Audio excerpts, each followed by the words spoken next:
Are you trying to dominate your fantasy football league? Do you want so many championship rings it's impossible to sign autographs? Well, crack open a beer, pour yourself a glass of bourbon, and settle in, because you've come to the right place. Welcome to Hammercast.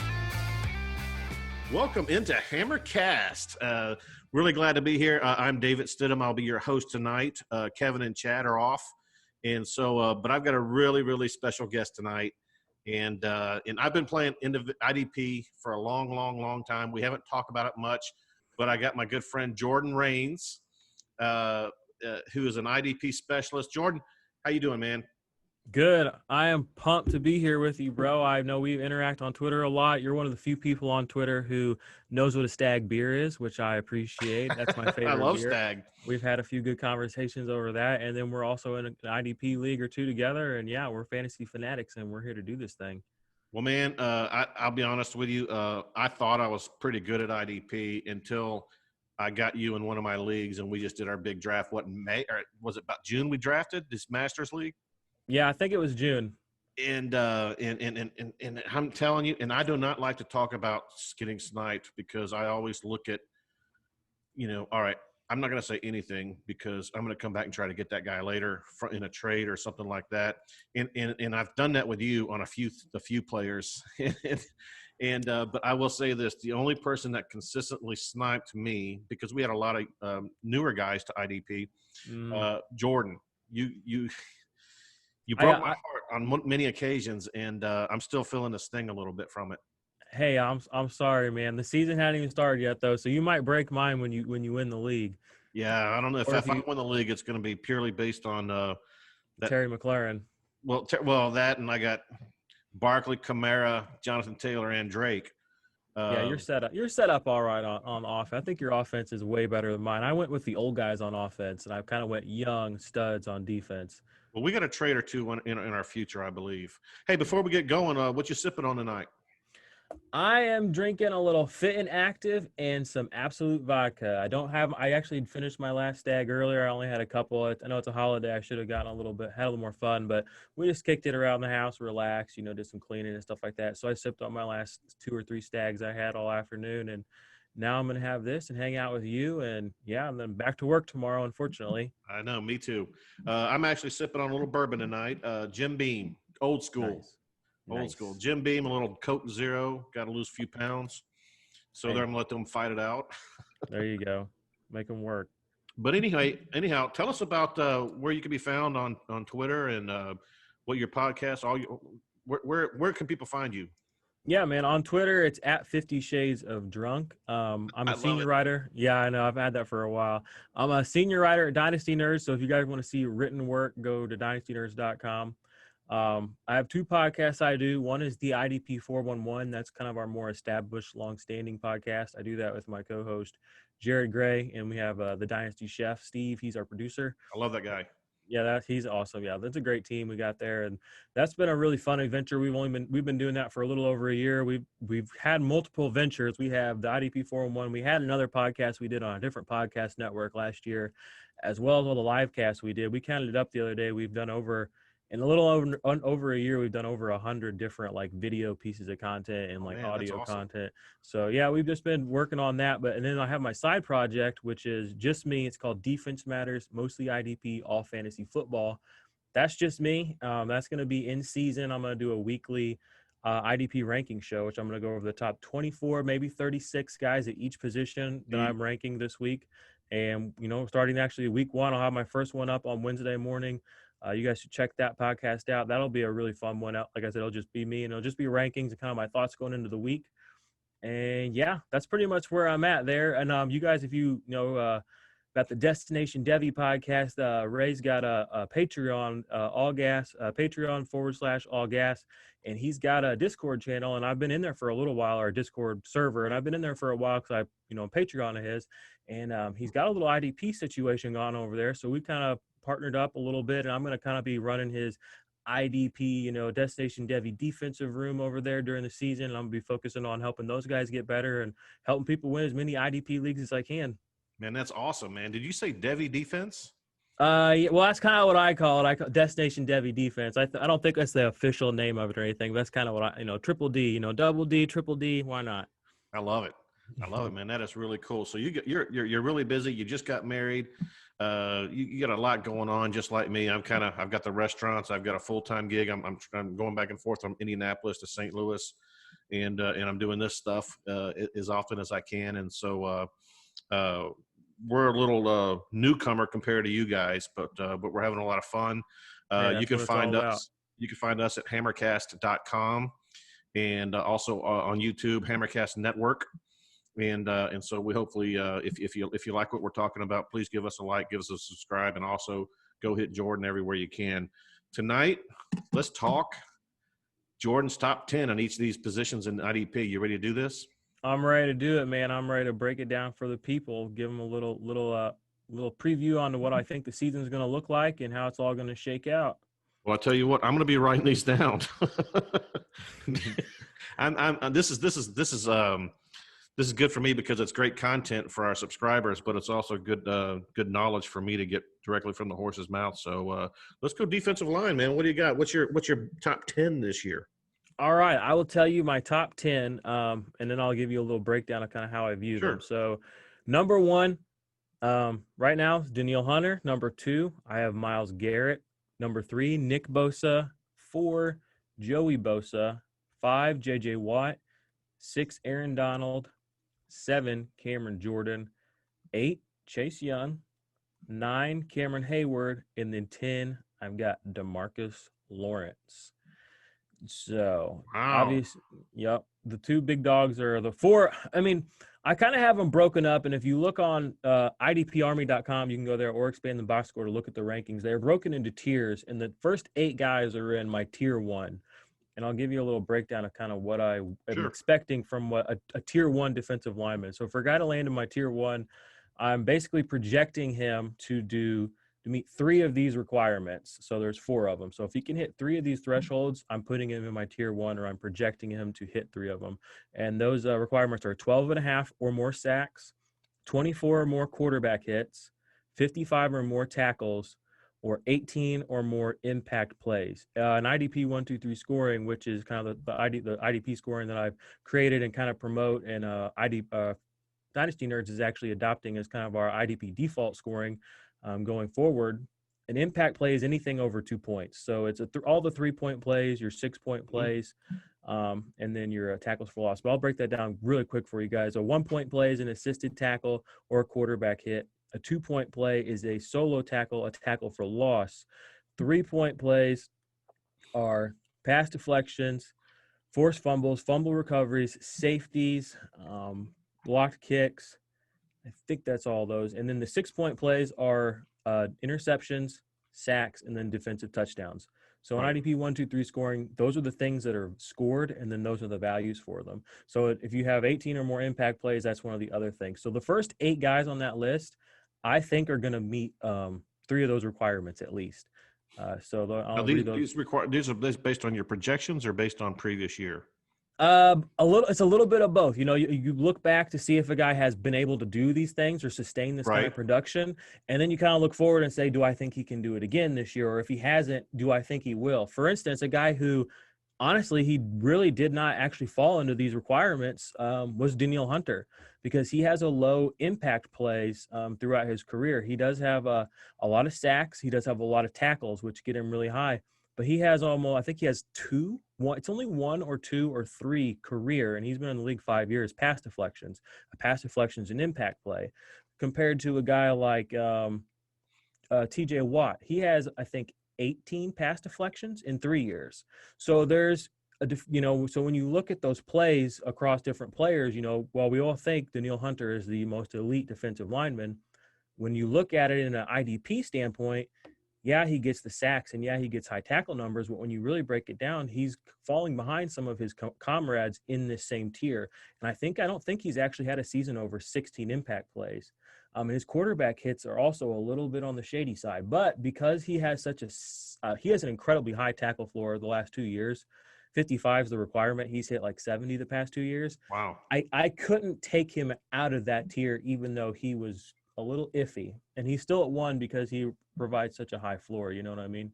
Yeah, he's one of those guys that I actually took when he was a rookie in my prominent Masters League, and I'm really proud of that guy because he really did develop into a, you know, Yeah. elite talent.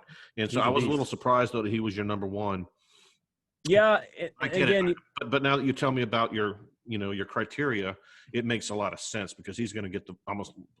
I guess you could say the volume that you want. yeah, he's going to get the tackles. He's going to get, consistently 14 and a half sacks the last 2 years. Those should be good. The impact plays, they can come up. I guess he doesn't have a lot of pass deflections. He has a few forced fumbles. Tackles for loss are there, but they're not there in the high numbers like some of his companions in this tier. Like a guy who gets a lot of impact plays, for instance, is Aaron Donald or J.J. Watt. I mean, they get incredibly high numbers of impact plays. They're hitting 25, 30 sometimes a season.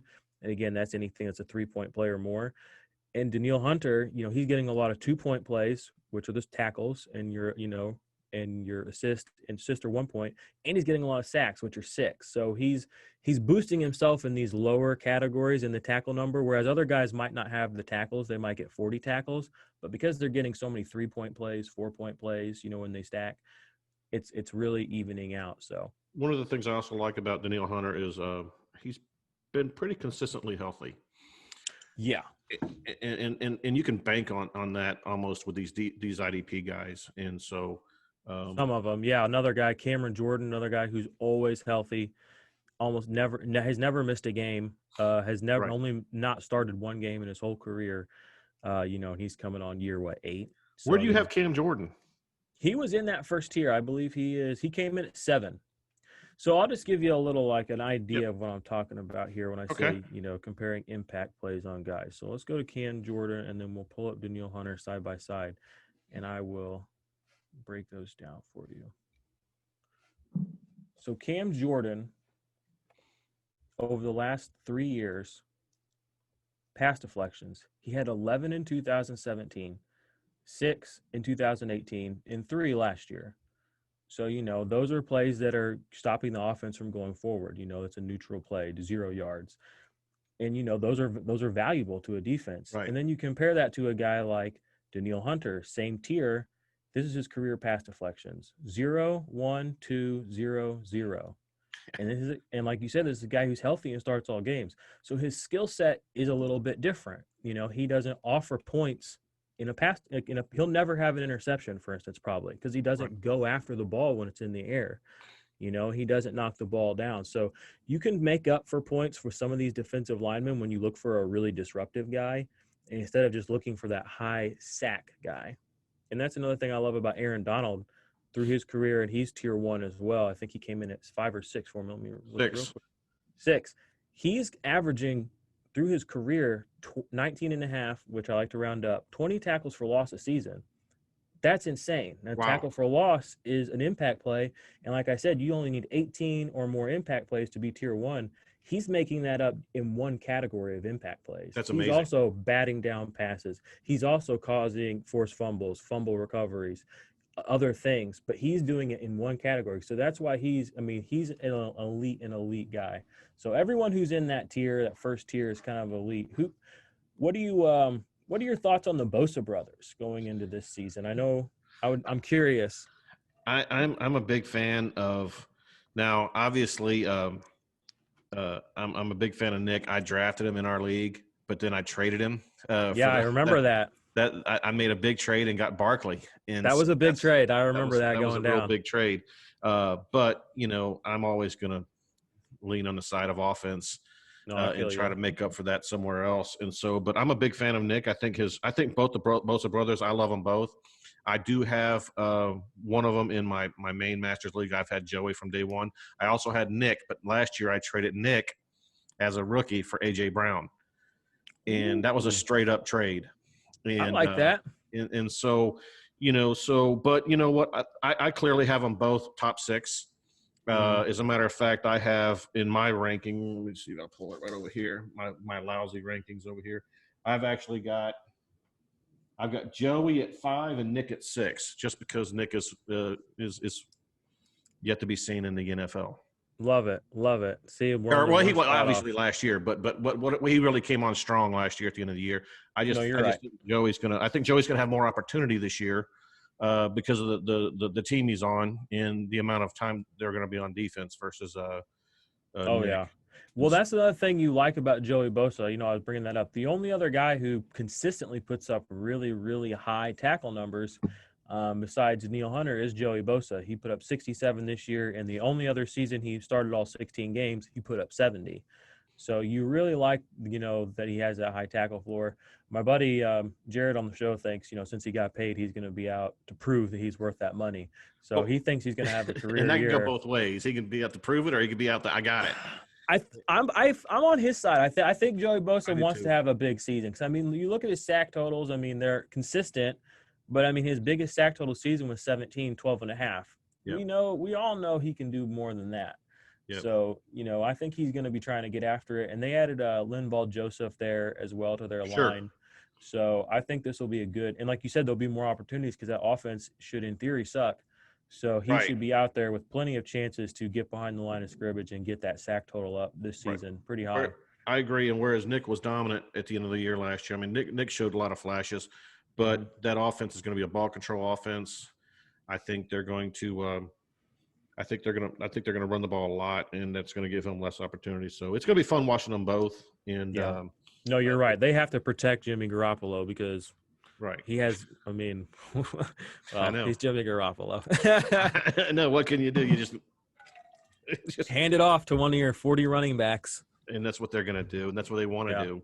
And so, especially with the injuries that they got on receiver, so they're hurting. But the good news I heard was that it looks like Debo's back. Debo, he's going to be all right. And so I don't know. That's. Have you ever heard of it? Have you ever had a Jones fracture? No, but sucks. I've heard that when you come back, you pretty much have a pretty good chance of messing it up again. Yeah, these guys are NFL players. They can only go one way. That's hard. Yeah. And so they can't help themselves. They have to go hard, and that's when a Jones fracture gets That's why the percentage is so high, and that's why I kind of faded him in any redraft league. But I've still got him in a few dynasty leagues, and I'm okay with that. Yeah, exactly. We don't know what this year is going to hold. We know what the upside is, though. So you got Garrett number 2 right there. Quickly, talk about why you have Garrett so high. When you saw him last year, he was putting up a sack a game. He's one of the most elite pass rushers. His athletic profile is crazy. And I think it's a similar thing with Joey, where he's not only good, he's out to prove that he's that good. And he still hasn't had that monster sack season either. Early last offseason, what was it? It was Von Miller, and I think Myles Garrett was talking about wanting to break that sack record. They openly discussed it. I think DeMarcus Lawrence might have said something about it too. But they have their eyes set on those prizes, and like you said, these guys go hard. We know Myles Garrett's about as healthy as they get because he had an extended offseason, getting out a little early last year, getting in trouble. He did have some early in preseason, or not preseason, I guess in training camp. He had some sort of mild strain, but they basically were like, they openly said, like, we're babying him. Like, he's fine, but, like, we are not risking it. So he did have a designation for a little while, but I'm fully expecting him to come out. Larry Ogunjobi, I love, is their defensive tackle. And, they have Sheldon Richardson, and they have Myles Garrett. That's a great line. And it's going to be on this line to put pressure on the defense because the secondary is not going to – or on the offense because the secondary is not scary. They're not going to be scared to throw deep. So it's going to be up to these guys to get pressure on the quarterback to make sure these throws are errant or that they're not happening. Exactly. And so, I'll be honest with you. I love this list. I think it's well thought out. I think it's well balanced, and I like the criteria that you established to create this list. Yeah, I'll tell you, 2 of those guys are in Tier 2. Chase Young was the last one in Tier 1. Tier 2, I'll tell you, I have Cam Hayward and DeMarcus Lawrence in my top 10. And I'll just quickly break down the requirements or the projections kind of for guys that are in Tier 2. Sure. I'm, looking for 10 or more sacks. And again, it's 3 or more of these requirements. The numbers are just brought down a little bit. 10 or more sacks, 18 or more quarterback hits, 45 or more tackles, and then 15 or more impact plays. I want 3 of those things to happen. If 4 happens, all the better. But that's kind of what I'm projecting for that next tier down. That's kind of where I'm expecting them to score. That's kind of where I'm thinking a lot of these guys are going to go. Man, I love that. I love the fact that you are going purely on like projections for Chase Young, and you've got him up there. I love that. I've Yeah. got him up there too. He's And he's he's a gonna machine. get run.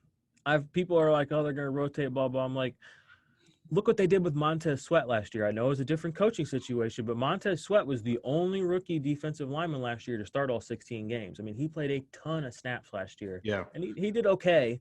Well, Chase Young's gonna do a lot better. he's got the capital for sure. Yeah. And he's just, and people, this is a pet peeve of mine. And this goes with offense and defense. This just goes with the NFL in general. People like to say, well, he's a rookie. He's going to have to rotate, or he's a rookie. They're going to slowly ease him in.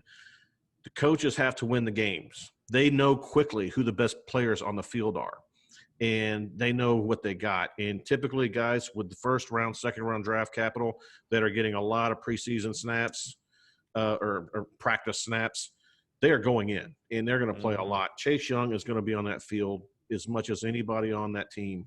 And I don't care. They just star. They're not going to. Yeah. It just cracks me up. And that's the thing. In the summertime, it's all pontification. It's all, and no one can tell you you're right or you're wrong. But we see it, every year. It's, I mean, the best players play, like you said, and, they want to win. I honestly think Washington's, they're sneaky, I mean, I've been thinking that too. And I think and if they're going to ball a little bit, if they win games, it's going to be because of the defense. Right. So why the hell would we have our best defensive player sitting over there? Yeah, he's playing. You know what I mean? He's 20 years old. He's not tired. And he's going to create havoc. He's going to learn quickly, and so. But he's a machine, and I can't wait to watch him. I really, really was hoping to have a chance of getting him, but do I have him in that I have league? 0 shares. I don't think I have him in that league because I went too heavy on defense in our main draft. In our rookie draft, I think I missed on him. I do know I got Brian Edwards in our league, so that's exciting. Oh, did you? Yeah. Yeah. I think I made some trade. I traded a lot of my rookie picks. I got Jonathan Taylor though, but I got Jonathan. That's right. I traded a bunch, and we both had the top with 2 picks, wasn't it? I took CEH and then you took JT, I think. That's right. And I remember you taking CEH, and I was like, "Woo!" I'm a Chiefs fan. I was very. And I think excited. you tried to scare me into thinking you were going to take Jonathan. I did. Taylor. I did. I remember that. I didn't buy it. I was like, I don't know. You might want to trade up. I recall that now. Yep. Okay, so I love this list. I love the criteria for it. I'm excited because when this show is over, hopefully people are going to go and look at your rankings and see for themselves, because these are the guys I would be targeting in trades. If these I could. Those are the guys that I want. One of those guys on my defensive line. You know what I mean? Like I want to have as many good players on my team at whatever positions I can have, So, some of those guys are a little cheaper than others, and you can target them a little later. That's why I love tier-based drafting. If you put guys in tiers and you kind of have expectations for them or projections for them, it lets you say, okay, well, if I miss on Nick Bosa in the 9th round, get me down here to round, 14. Right. And maybe Cam Hayward's still available, sure. Because he's an interior lineman and less people want him, but I've got him in a tier where I feel like he's going to be a good one for me. So, all right, I'm going to put you on a spot for one thing here. Give me, besides Chase Young, one rookie that has the potential to have a strong impact on that off defensive line. Ooh, on the defensive line. For IDP, I mean, it's probably going to be AJ Epinesa. I'm going to pick him over Gallimore and over Kinlaw, although Kinlaw is a one you might want to keep an eye on too there in San Francisco. Just 1-1. Is he your guy? It's I would say Kinlaw or Epinesa. Bills are kind of a sneaky good team too. They were very good. They killed the draft this year. I know they're real high on him. They got a lot of really great players at a really good value. They've been building a solid unit there. They're one of those teams where it really is about the team. They don't necessarily have a superstar anything, but they've got a lot of guys that are above average and, at what they do. Right. And a little underrated, even some of them. That's a good call. All right. You ready to jump on a linebacker? Let's do it. Oh man, this is my favorite. This is, to me, the running backs of the defense. Yeah, these guys are. I mean, you have to have a couple of these studs, or you put yourself in trouble. I think sometimes, even though linebacker is a little bit more flat, you really, you want to have again at the end of the day, you want to have as many of the best players as you can on your team to win. I mean, value-based drafting is something that I've kind of gotten off of a little bit, Right. because when you value-based draft, you're buying guys that people perceive them to be. And if people are perceiving them to be less than, generally the odds are that they're going to be less than, the Right. guys that go ahead of them. So sometimes you put yourself in a hole. And so I like, getting, again, as many good players as I can at every position. There's one guy I want to talk about before we get into your rankings, and I want and you probably already quickly realized what I was trying to do. And I don't want to butcher his name. Francis Olakun. Foysuade Olakun, I think. Yeah. You know why I was wanting to get him from you? Because he's dual tagged, right? That's exactly right. Yeah. I could put that guy in a cornerback and let him play linebacker. I know. And I blew it because I knew you knew. Yeah. Well, I went down this road with him last year and it didn't work out. So this year is going to be different. I think it is. I hope so. There's a couple of guys that have dual designations like that. Not a whole lot, but there's a couple. Yeah. And that's handy. Well, on linebacker, defensive line, you get it a little bit more. Right. Yeah. Yeah. With the DB designation and a linebacker designation, that's a little bit. All right. Rare. Well, I knew that I screwed that one up. He's not in my top 10, so I know he's not, but I still may go after him for you, not because I know none of the guys that are in our league are huge in IDP. They're doing it. They're dipping their toe this year. That a lot of people are, but that's good. We need that. That's what we want. Yeah. All right, let's go. Top 10. All right, my top 10 linebackers. I got tier 1, and I'll tell you what my linebacker tiers are after this. My tier 1 is 2 guys. It's Darius Leonard and Bobby Wagner. And then tier 2 has got I'll take you down to 10. I got Jalen Smith at 3, Roquan Smith at 4, TJ Watt at 5, Blake Martinez at 6, Corey Littleton at 7, Joe Schobert at 8, Devin Bush at 9, and then Levante David at 10. And then I got a couple other guys in my tier 2 here. I'll just finish. Who'd you have at 8? Joe Schobert. Really? Yeah, yes, sir. All right. I mean, I think that's a good list right there. Yeah, that's my top 10. I'll kind of tell you what my guidelines are for those guys as well. So when I'm doing my linebackers, I basically have them set up. It's kind of set up in 2 different variations. One is the same as the defensive line, where it was, the elite guys, which is for my outside linebackers, 12.5 or more sacks, 24 or more quarterback hits, 55 or more tackles, 18 or more impact plays. I want them to hit that. Or if you're a more typical linebacker, I'm really looking for, in this tier 1, 130 or more tackles and 18 impact plays. Wow. Okay. So Darius Leonard and Bobby Wagner are the only 2 kind of traditional linebackers that went into tier 1. And this is tier 1 and tier 2, but they get into tier 1 because I have so much faith that they're going to hit that number. They're going to hit the 130 tackles. That's kind of a baseline for them. And then we both know what they do in coverage. I mean, Bobby Wagner is one of the best coverage linebackers. He gets deep behind the line of scrimmage. So he's good for the tackles for loss, and he's good for the pass deflections, which are impact plays. And then, of course, he's going to have an odd fumble recovery or forced fumble. So I know he's going to hit my thresholds there. And he's had over 140 tackles like basically every year of his career. So I know that's a lock. And then you look at Darius Leonard, what he does in the impact play department. I mean, multiple sacks, multiple interceptions, tons of pass deflections. On top of that, he also gets like 10 to 12 tackles a game. He's going to hit those requirements as a middle linebacker guy. And I will say this, and this is just me, and maybe it's just I'm just not smart enough on this. I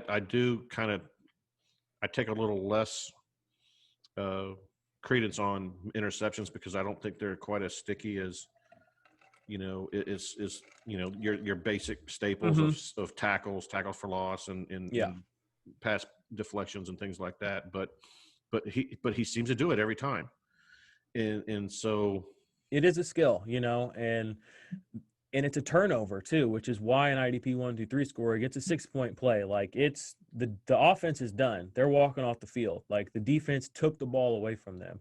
That's about as impactful of a play you can make on the defense. You know what I mean? Like, it's not a forced fumble or fumble recovery where the ball's flying around everywhere. I mean, somebody literally picked it right out of the sky.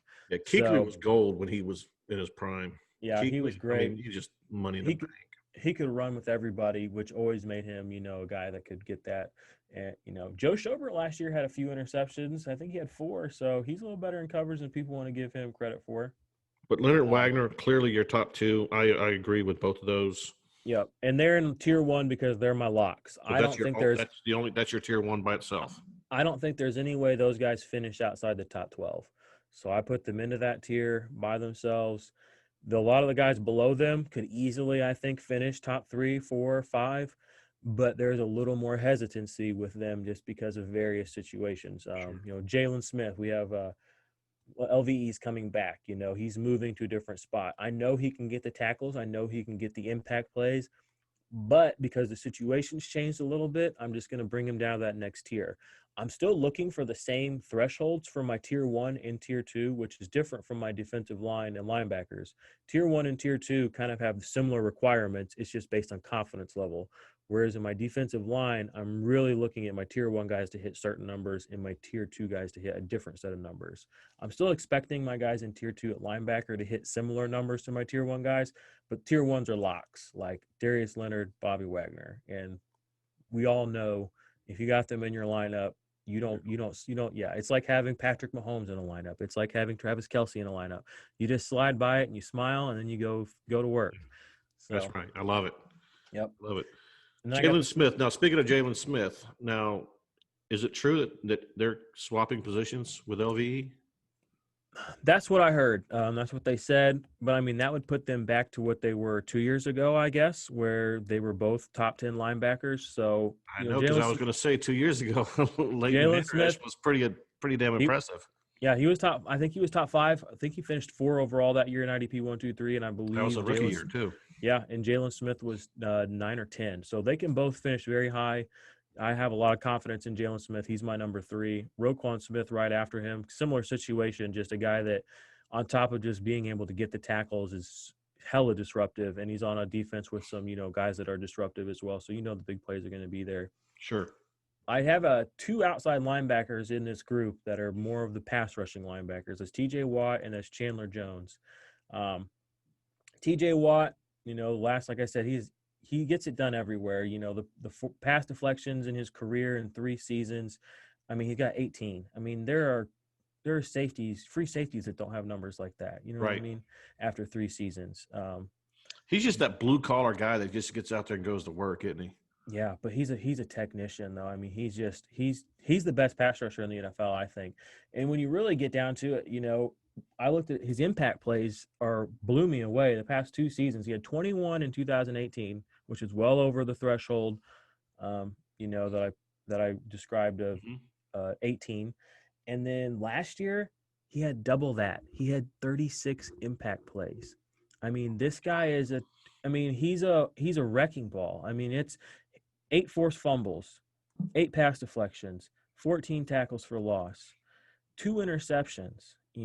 I mean, did he have a touchdown last year? No touchdowns, but didn't need it. On top of that, though, the tackle numbers aren't bad. He hit 55. He's hit over 55, and that's also one of the things that's part of the requirements. So he is elite. I know he's an outside linebacker.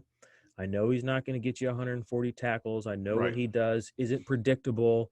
Blah blah blah blah blah.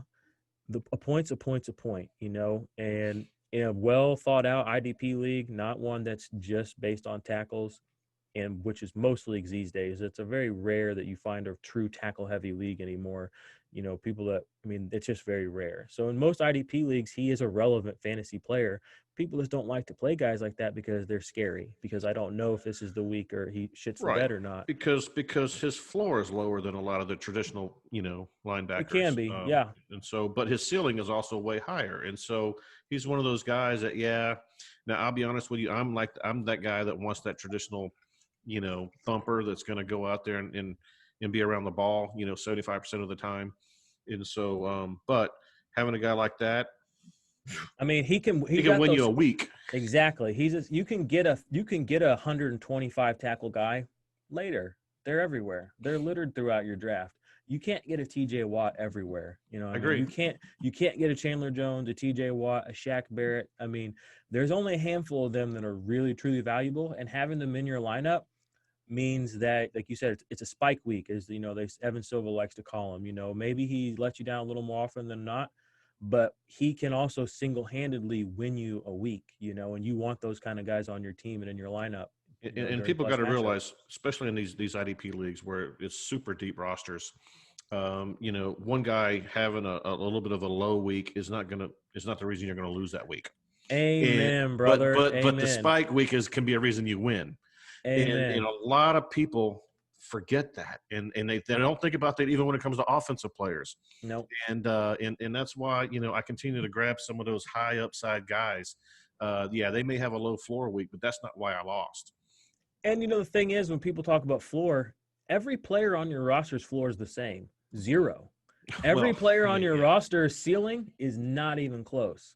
There are guys on your team that can't get sniff what TJ Watt can get you in a week. They can all get 0. They can all go out on the first play and tear their ACL. They can't go all out and get 2 forced fumbles, 3 sacks, 4 tackles for loss, a pass and a pick. They can't all go out and do that, So do you want to take a guy like Matt Milano? If you're in a league where people are suppressing a TJ Watt kind of guy and he's available in that area, who is going to be good for 8 tackles a week, 7 tackles a week, and a couple of pass deflections and a few tackles for loss? Or do you want to get a guy like TJ Watt where, maybe his floor is 3 tackles, but it's accompanied by a sack, a tackle for loss, a pass deflection? Like, it's just a whole, and these are high leverage plays. So I get it. This is really good stuff, man. I hope our subs are really jotting this stuff down, because this is really stuff that's going to help them a lot. And so, man, I'm so glad you were doing this show. I might even beg you to do another show halfway through the season and talk about kind of how we're doing. Let's do it, man. I try to be available whenever I can to help the people. I want to, help as many people that play IDP. I want to get the message out there. And, most people play, there's very few avenues of good quality IDP information right now. I agree. That is going to change. Keep an eye out for that. I mean, I'm always watching, and the conversation is picking up. The noise is picking up. So I hope a lot of people are hearing me and sticking with me and growing with me. But if you I'll be sticking with you and growing with you, and I'm going to try to start doing a little bit more of this myself. I like to believe I've got a pretty good pulse on IDP, but yeah, obviously it's not my forte as it is yours. But you know what? I think there's a market for it on Hammercast, and so we're gonna try to put a little bit more attention to it. So yeah, and I mean, it gets people interested. This season's about to start. Next season, right? Join an IDP league. Absolutely. You don't need to all your leagues don't have to be IDP leagues, but I promise you, if you're in one, you will enjoy it. Oh, it's gold. One other guy I want to talk about, and before, real quick, I don't know, Joe Schober. I know we kind of brought him up a little bit earlier. Bring him up. Let's go. He's a guy that I think has sneaky top 3 upside, and here's kind of why. I know, right? But you look at Jacksonville. It's going to be bad down there. The offense is going to be off the field a lot. There's the understatement of the show. I know, right? So the defense is going to be out there a lot. Joe Schobert has the last 3 years 144, 103, and 133 tackles. He gets your tackles, okay? That's what everybody wants. If you're a bread and butter guy, those are there. On top of that, 3 sacks, 2 sacks. Okay, he's getting behind the line of scrimmage. He's a little more versatile. Okay, last 3 years, 4 pass deflections, 6 pass deflections, 9 pass deflections. All right, so we have the makings of a guy here that's not just a bread and butter linebacker. He's actually talented. He can actually get me points in IDP other places in high leverage situations. Now you go put him on a team that's going to be living. I mean, the defensive snaps there have got to be projected by people way smarter than me. I don't do total snaps projections, but they've got to be high on the defense down there. Oh, my God. Yeah. They've produced high-quality linebackers in Jacksonville the past couple of years. Telvin Smith was a high-quality guy there. Miles Jack, when he's on the field, is playable. He hasn't been elite. But you put a guy in the middle of the field there, like Joe Schobert, who is talented, who is young, who did just get paid, knowing full well that they're going to be running out there a lot. I think he could thrive as the leader. Thrive as the leader, new blood, and like I said, sneaky top 3 upside because he kind of gets a lot of things done, places people don't expect. Everybody looks at the tackle numbers, but you look, 7 tackles for loss too. I mean, he's behind the line of scrimmage every other game basically. So he's a bad man, and you bring up a valid point. It's something that a lot of people need to think about when they play IDP, and I'm speaking mostly to the new guys that are playing it. You get these studs on teams that are going to be behind or on the field a lot. You got to think about that. That was my only thing I was going to mention to you when you were talking about Jalen Smith and LVE. Is that team's offense is projected to be on the field a whole lot, and I ticked them down just a little bit because of that. Yeah. But people need to take that into consideration also. Remember, we talk about volume, and so I'd like to bring that up. The snap volume might not be there, and that's totally fair. I have him at 3. I don't see any. I'm probably not going to bring him down, but I definitely could see that's a fair reason. That offense will be better. I could put a guy like Roquan Smith above him. You know what I mean? Probably a worse offense. But again, that's why I like my tiers, because I'm kind of projecting similar things from all these guys. And it's just, at that point, it's just a list of kind of who do I prefer, when it comes right down to it. Yeah, I've actually got Roquan at 3, and I've got Jalen at 4. There you go. And so we're really close on those. I do want to quickly, before we get out of linebackers, I do want you to talk about Devin Bush and Levante David, but I'm also really high on Devin White. I know Levante David's been there for a long time, but talk about what you think about the dynamic between those. But before you do that, can you jump into Devin Bush, who I really like? Devin Bush, I mean, you saw what he was capable of last year, especially early in the season. 71 solo tackles, a little over 100 total tackles, I believe. Gets behind the line of scrimmage, had a sack, had a few I think he had 9 tackles for loss, if I'm not mistaken. I don't have that right in front of me, but it was a pretty high number like that. And he didn't play every snap. He only played like 82% over the whole season. He's projected to play. That's going to change a lot. And he doesn't have anybody else there, which is kind of the knock on Devin White, which I have Devin White. You're probably going to attack me. Most people hate it, but I have Devin White at 20. A lot of people think that's a little bit low. It's one tier down from this, and it's just because Levante David is such a super stud. I mean, he's the closest thing. I mean, he's a super stud. So Devin White's playing next to a super stud at the position already as himself. He's a super stud. I get that, but he's playing next to one. They're going to eat into each other a little bit, I'm not arguing that, but you also talk about Jalen and LVE, and there's been a lot of paired up linebackers that have done very well. Exactly. What I'm concerned about is I think that ball control offense is going to be way better than it was last year. True. And that could hurt them a little bit.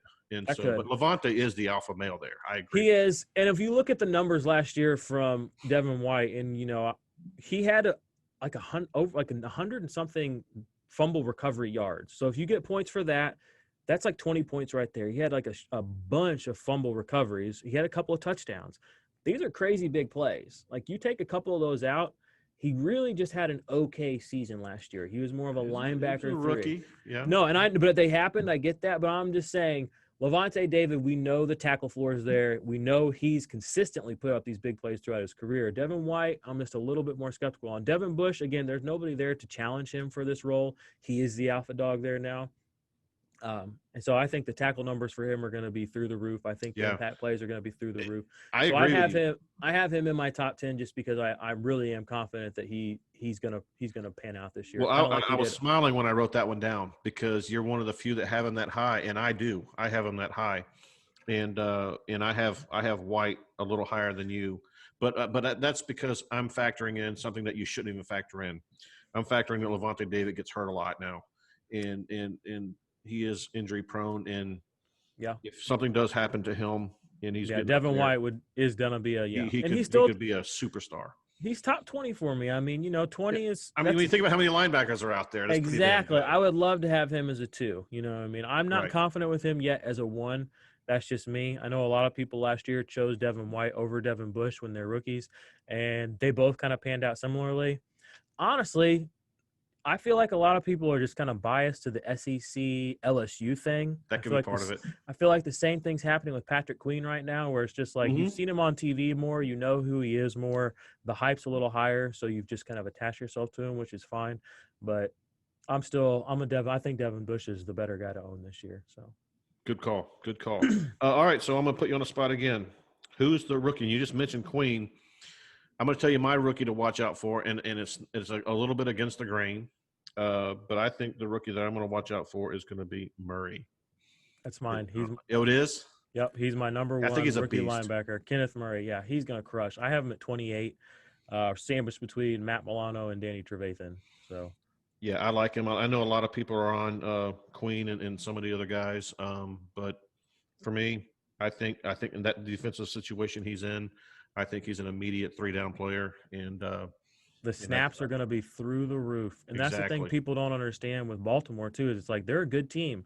And they played a low number of snaps last year on defense because they were a ball control offense. You know, Patrick Queen's going to assuredly see less opportunities to make plays than Kenneth Murray. So he was drafted before him for a reason. I'm feeling pretty good about this.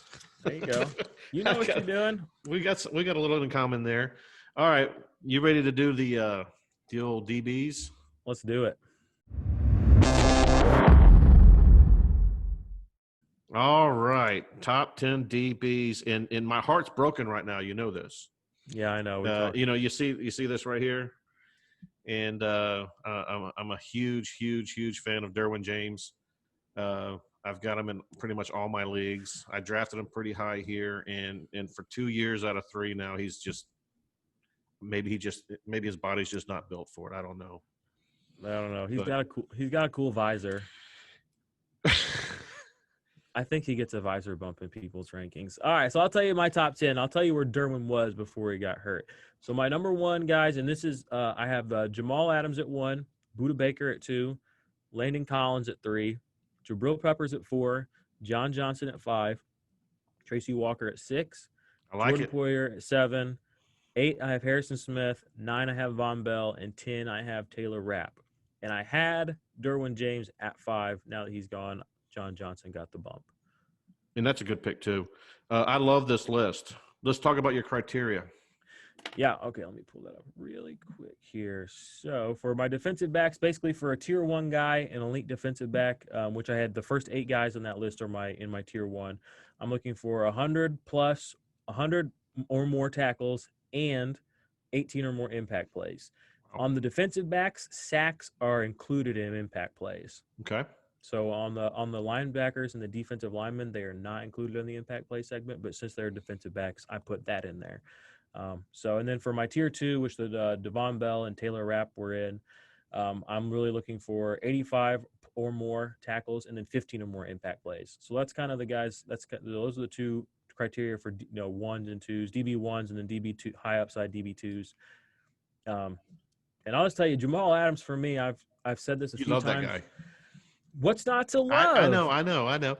The only thing is I mean, I think he's going to probably be better where he is now than where he was, and so I know. Going from but I know that he's probably going to have less snaps in Seattle than he did in.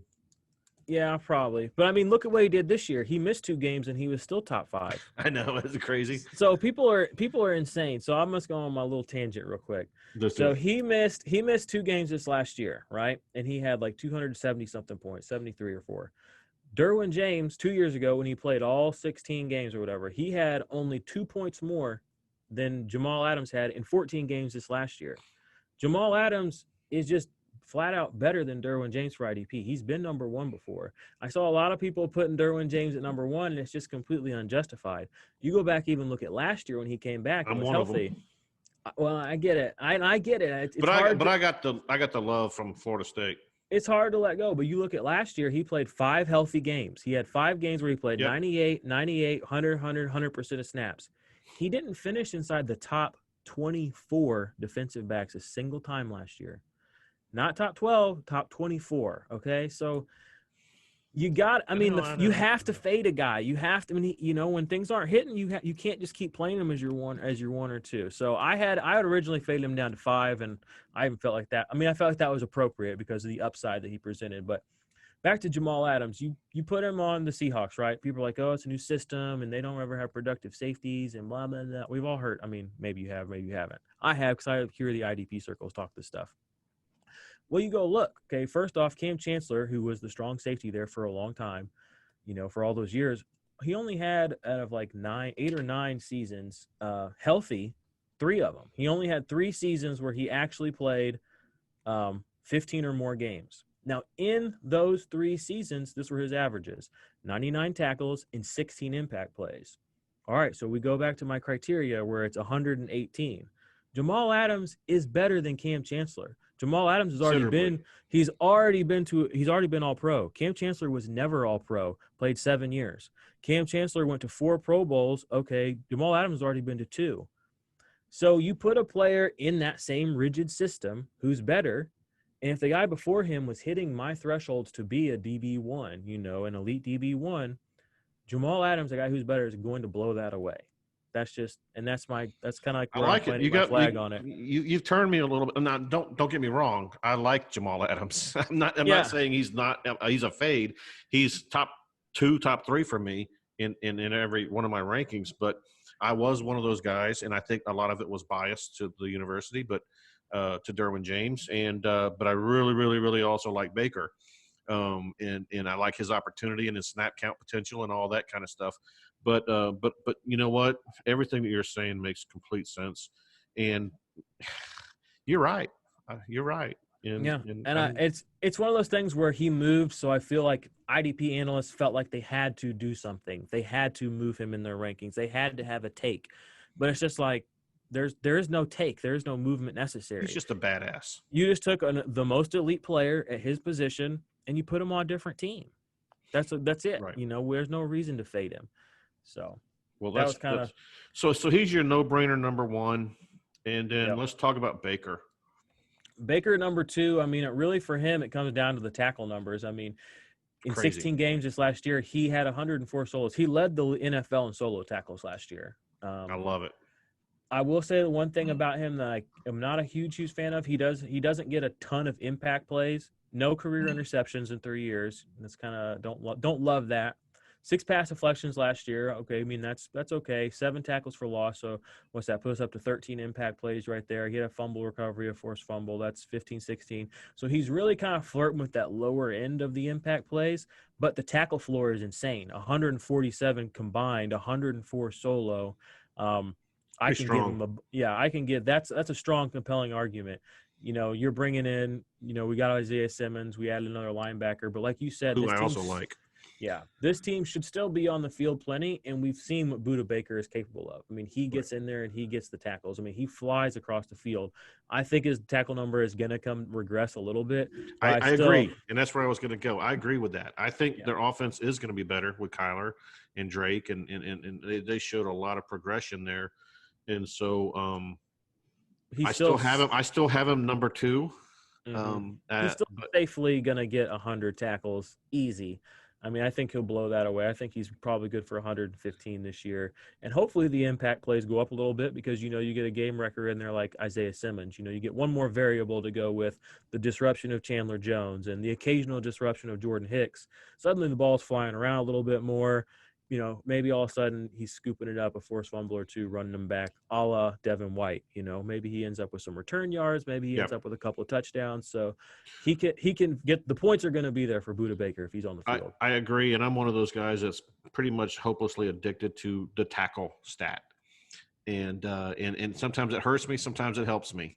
But I look at that with – That's what everybody looks at. I mean, that's the first thing you always glance at. But that's your baseline, I mean, it really is. It's kind of like your yards, in your offense. That's the volume I'm talking about. Mm-hmm. That's the volume. And if we can build off of solid volume, then we're talking. That's what we're looking for. So okay. I agree with you. All right. So rounding out your top 5, you got Collins, Peppers, and Johnson. Let's give a little bit of now. Where's your tier on this? By the way, what's your tier on this? My tier break, it ends at 8. So I had Jamal Adams, Budda Baker, Landon Collins, Jabril Peppers, John Johnson, Tracy Walker, Jordan Poyer, and Harrison Smith. And wow, that's your first tier. That's my first tier. And then I break, and then it's Von Bell and Taylor Rapp in tier 2. Wow. That's a big tier 1. It is, but I mean, these positions are a little more flat, especially in IDP because the yardage element isn't necessarily there. And, my criteria, over more or less or equal to or more than 100 tackle for tier 1 or 18 or more impact plays. And those are the guys that I'm confident are going to hit that. Von Bell, I'm pretty confident is going to hit that. Taylor Rapp, I'm pretty confident is going to hit that. They're the first 2 guys outside of that tier. But they, Taylor Rapp's only been in the league 1 year. Von Bell has never eclipsed 90 tackles. Now in a different situation on the Bengals, I think that's in the cards, but he's just outside that tier because I am just a little less confident than some of these other guys. And I know some people may be like, oh, Harrison Smith, he doesn't ever have 100 tackles. No, but he's consistently put up over the past 3 years 24, 24, and 23 impact plays. So I know, the 3 point, 4 point, 5 point, 6 point plays, well, the 3, the 4, and then the 6 point plays are going to be there. Whereas, maybe the tackles aren't there. So what? If I don't get that solo tackle, he did get that sack, because he's capable of that, or he did get an interception because he has multiple interceptions throughout every year of his career except for one. So I have confidence that the impact plays will be there, even though the tackles I'm thinking are going to be more like 85, 90. Sure. He still hits that threshold of a guy that I'm looking for to get me those points. So He's been pretty consistent. he's one of my favorite players to watch in the NFL. I love watching Harrison Smith. As far as safeties, I love watching Harrison Smith. And I love watching Tyrann Mathieu. And I love watching Budda Baker. I love watching them play football. We'll talk about my boy, Tracy Walker. Tracy Walker, I've heard a few people, there's been some camp reports that he's running with the twos, and this and that, and that's a little bit scary. But at the end of the day, he, ultimately last year he was pretty good in the situation he was in. And I think, I'm not fading him. The tackles were there last year. He was, like I said, he was good on the field last year. I think it's just going to force the issue. They might try to mix things up early on in the season with the defense, but I think that it was really more about getting the new players or the guys on the team that hadn't run with the ones up to speed more than it was an indictment on Tracy Walker. I think that's a lot of what we saw this year in camp too. A lot of guys are splitting reps. Yeah, because you need everybody, there's only so many live reps to get, so if this guy, if you have to come in and replace this guy, I want you to at least have played with these other players that are in the situation. So Sure. I think it's a little bit more of that this year with the splitting reps or running with the ones and twos thing. I think it's a little bit more about getting everyone kind of acclimated to, if we need you to be a one, which could be more likely than ever before this season, you've played with these guys before. You are meshed. You are gelled with these guys. And Tracy Walker did that all last year when he started all the games. So it makes sense that he would, and they said all the reports I saw too said when he was running with the twos, he was clearly the best player on the field. So I think he's the best player they got back there, and I think they know this. Yeah, so I think that's what that was. So, he had over 100 tackles in 12 games last year, so 12, 13 games. So he's going to crush those thresholds easily. I think he had 8 or 9 pass deflections, a few tackles for loss. So he's a lock. And the only guy he's really competing with that's not on the line there is Jamie Collins, who just came in. And I like Jamie Collins this year. On our Hot Takes episode this last week on the 411, I said my hot take was he's going to finish as a top 10 linebacker. So, that is a hot take. I know, it's fun, right? Hey, but you know what? It's supposed to be. Yeah, exactly. It's a hot take. I don't have to explain it. I just think, it could happen. People when we do a thing on the show called shot takes, where we take a shot, we do a dumb take. But people got to realize a hot take is something that is plausible yet not probable. Probable, exactly. But you know what? It can happen. Mm-hmm. And the stars got to align and all that kind of stuff. But it's. Now, you can't say something stupid, but you can say something that you can definitely make an argument for. And people often think of a hot take as hey, here's what I'm calling, and it's like, come on, dude. That's not what I think's going to happen. But you gotta make sure you keep defining. It's not outside the realm. Yeah. And so anyway, all right, let's keep going here. You want to talk a little bit about Peppers and Johnson before we jump to the second tier?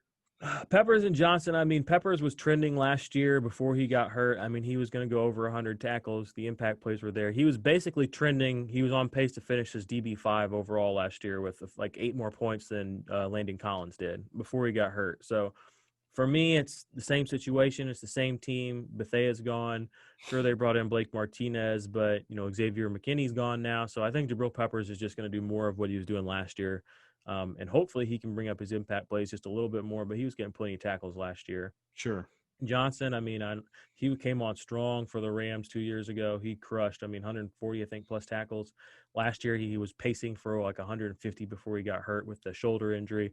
He's a hard-hitting free safety.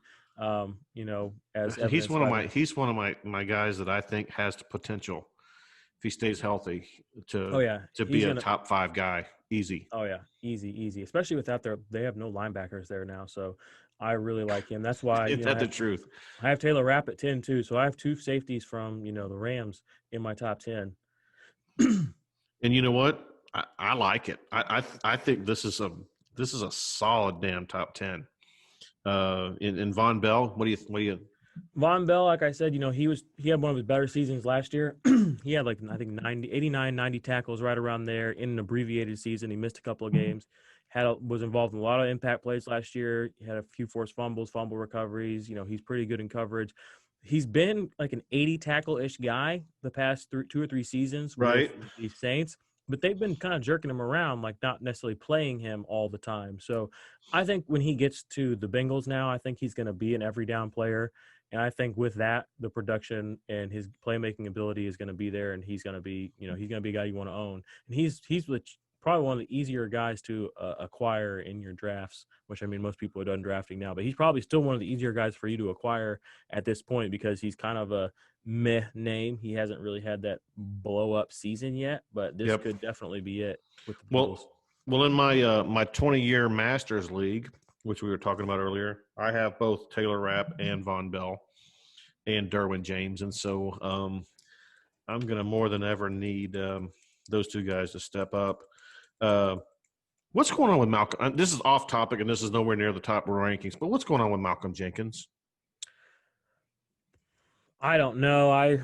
Is he done? I mean, I don't think he's done. I think he's in a good spot to produce this year, back with the Saints. I'm selfishly asking this question because he's the other guy I got. I think they're going to play him kind of like Von Bell last year. He's going to maybe come – I don't know if he'll come in and out as much. They played Von a little bit more last year. I could see him being an every down player out there, playing definitely up in the box a little bit more. I'm interested to see how he and like DeMario Davis mesh because he's kind of like the leader there on that team. Cam Jordan was there when he was there before, so I'm sure they get along fine. But I'm interested to see kind of what he does to the defense overall. Well, he's going to be my bye week fill-in guy. He's not dead in the water yet, but he's not a guy that he's not a guy I'm excited to play as a 1 or a 2. Well, excited. I can play. Like I said, he's a bye week guy for me, and I'll be playing Bell and Rapp and Taylor Rapp.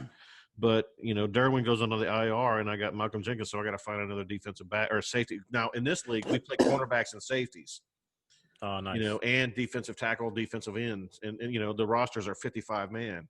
He'll probably be a little bit more useful now. And I have him at 25 right now in my combined all defensive back rankings right now. I have him 1 spot ahead of Keanu Neal and 1 spot behind Tre'Davious White. You know what? I like it. And I'm going to definitely get on and look at all your rankings because I should have been doing that all along. All right, let's do it. The weekly rankings will be up. Like I said, on Wednesday, I'm going to put the pod out for that. So listen to that. If you don't want to actually go look at them, I'm going to try to keep that show hopefully like 45 minutes. But since I'm covering 3 positions, I honestly don't know kind of how long the recording is going to be. So you know what? I'll find out a lot soon. Your style is conducive to people wanting to stick around and listen. So I love it. Let's go ahead and put you on a spot here. Rookie defensive back. What do you got? Who has the best chance of making the most impact? I have Jeremy Chin, 1 spot ahead of Kyle Duggar right now. I like both those guys this year. They're both in my tier 2 actually. But I've heard Jeremy Chin's going to be playing a lot of like linebacker snaps, which are, high leverage. That's what, the tackles are going to be there. Yeah. Well, and they blitz their safeties. Ding. I'm liking that.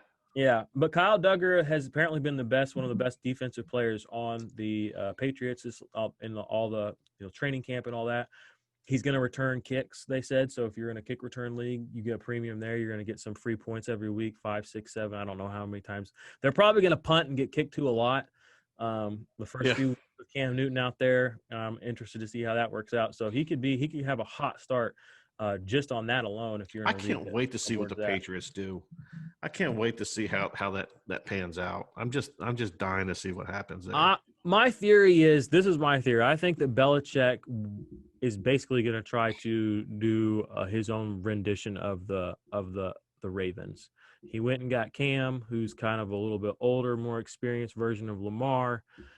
They're not going to have to necessarily throw it a whole lot. They're going to run a platoon of running backs. They're going to run Cam a little bit because it's a 1-year deal. So they're going to want to win versus protect Cam at this point. So I could see Cam rushing the ball more this year than he has even in the past couple of years, and maybe doing it successfully too. Because the mastermind, he's got a plan. He didn't just pick up Cam for no reason. So, well, I think the reason was because all he had was Stidham, which is by the way, my name. But now I can get a Stidham jersey really cheap. There you go. But you know what? It's going to be fun to. I mean, that's going to be a team that's going to be fun to watch just because of the uncertainty. Everything's so different. Brady's been there for so long, and Yeah, ever since the I've been watching dynamic is so football. different. I'm still picking the Bills to win the whole thing in that division. Hell yeah, I think I don't place bets, but I was thinking today if I do get into any sports betting, I'm putting money on the Bills to win the Super Bowl. Well, Because I'm keep sure up with the us. odds are good. Later this week, we're going to have a really cool prop betting episode up. Nice. With all of our best bets, our hammer locks on prop bets for the season, teams, players, all of that's coming. So keep it that in mind. I'll share the link when we do that. Anyway, any final parting thoughts on defense in IDP and any hot takes you want to put on some of these players? I put you on a spot there. I didn't even tell you I was going to do this. No, you're all good. Just have fun with it, guys. I mean, it's week 1. We've been waiting for this. I mean, just play the guys you want to play, especially week 1. Have fun with your lineups. Just because somebody's projected more or whatever, somebody's ranked somebody higher. Even me, I'm got some guys where I'm like, I have this guy ranked higher. I'm like, yeah, but I want to play this guy because I just want to do it. I have so many leagues. I want to get different, exposure. You might have 5 leagues and you only have Max Crosby in one. Well, I want to play Max Crosby in that league, even if I have a guy that's a little bit better necessarily that I have in other leagues. So just remember, have fun. We're playing fantasy to really, interact with our friends, interact with other people. It's competitive, but it's not like harmful or threatening. It's low impact to our bodies as we're getting older. So have fun with it. Enjoy this week. I really appreciate you having me on. This has been fun. Jordan, you're a true pro, and I'm so excited to be in a league with you. By the way, thanks for helping me with the scoring setup in that Masters League. I look forward to seeing how it all plays out. I'm also looking forward to working with you on a couple of trade opportunities. I still want Olakun and I want Deontay Johnson. So if you want McLaurin, at least you know where to start. I know, yeah. Well, that's good because I do want Scary Terry. That's one of the only leagues I don't have him in, so I need to get that done. I know you're a fan, so you might as well choose and play the guys to your point that you like to play. So let's hang up here soon. And one more time, tell everybody where to find you, Jordan. This has been so impressive. Thank you. Yeah, no problem. At 50 Shades of Drunk on Twitter. My solo pod is Defense Matters, mostly IDP, all fantasy football. In season, that'll be an every week, Wednesday or Thursday morning drop of my IDP rankings going into the next week. The IDP 411, that'll be our podcast. We'll usually release that on Monday morning. That's going to be like a Sunday recap and talking about the Monday night preview, for your Hail Marys.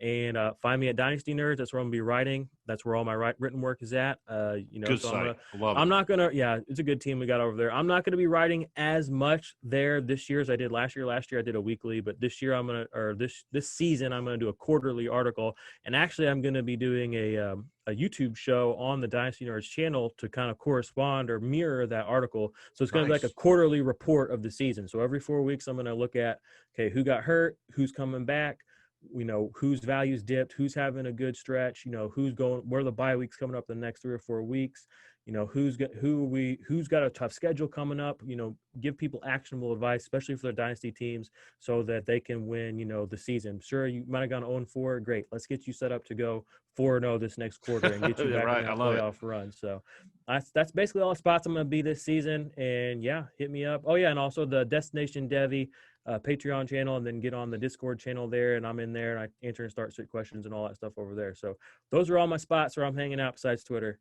Well, guys, let me tell you something. This has been a real treat. Jordan is awesome. I'm so fortunate to have him in one of my leagues. He's just a really, really good guy, and he knows his stuff. Thank you for tuning in. Once again, if you like what you're hearing, please go to Hammercast, download, subscribe, like, hit the bell, do all those things. We appreciate you.